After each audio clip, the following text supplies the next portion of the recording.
Hello everyone, আমি Mofizul gaming West Bengal কলকাতায় থাকি গাইস। আমার জোন ওইদিকে দরকার, ওই জন্যই আমি যেদিকে ফায়ার করবো লাস্ট জোন সিএসে ওইদিকে 100% জোন যাবে। কেন জানেন গাইস?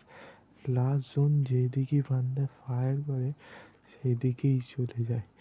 এখানে ওপর থেকে আমি কীভাবে পুরো বইয়াটা নিই গাইস, একটু দেখেন ভালো হবে।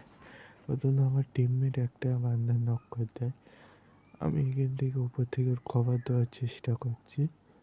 একজন এসেছে, এমসিতে হালকা হালকা ড্যামেজ লাগছে, পুরো এই নক হয়ে গেছে গাইস একটা। তারপরে আরেকজন জুন থেকে বাড়াতেই পারে না, আমি এখান থেকে এই পার থেকে মারার চেষ্টা করি। লাস্ট জোনের ওপরেই থাকবে, এর আগে ফিনিশ করি। ফিনিশ এখানে চলে আসলো, আমি এখান থেকে ডিজে আলোক চালিয়ে নিচেই যাব, ওকে মেরে দেবো। দেখুন গাইস আমাদের বইয়া। আমার ভিডিওটা ভালো